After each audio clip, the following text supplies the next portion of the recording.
whether this learning phenomena, especially SLA, second language acquisition, whether it's through noticing or conscious effort or it's unconscious effort. So we'll try to dive into this. Richard Schmidt's theory noticing hypothesis.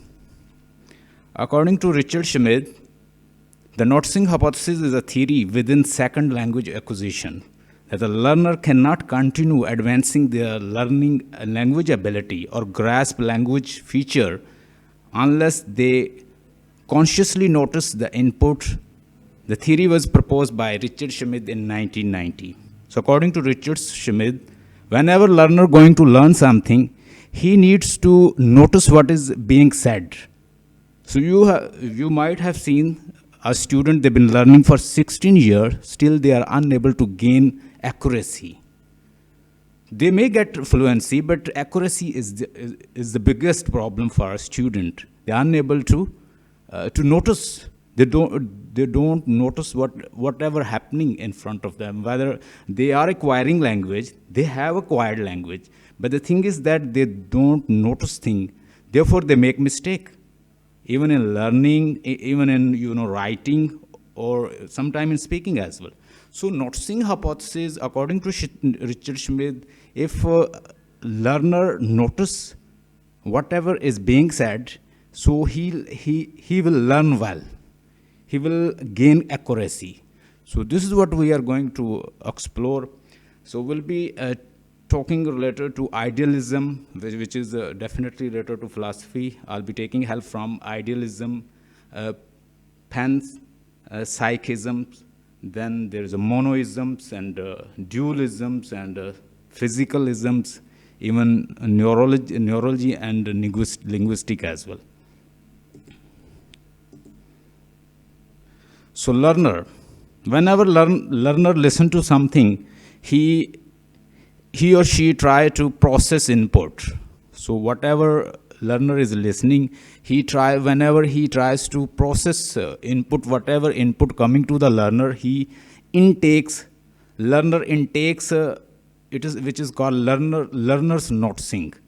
So ultimately that is giving a meaningful understanding. So whenever he intakes whatever is coming to the learner, he gives meaningful understandings. So this is just spider diagrams. Introduction. Consciousness is a core issue in the field of the second language acquisition.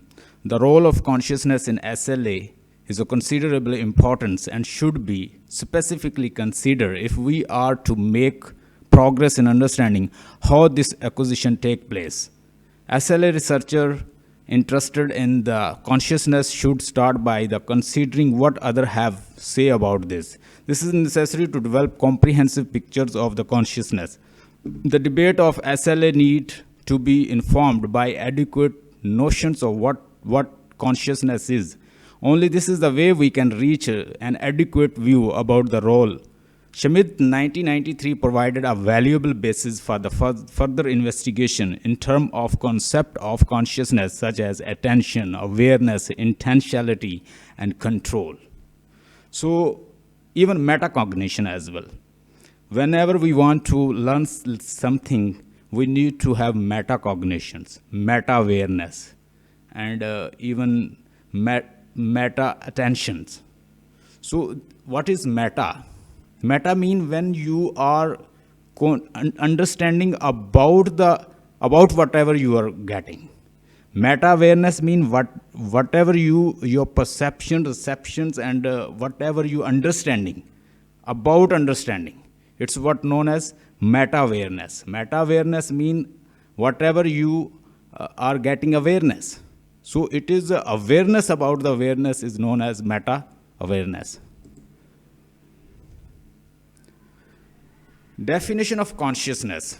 Different people, they have defined consciousness with different perspectives. Still, there is no ultimate definition of consciousness. If we want to define consciousness, it is beyond our definitions. Still, scientists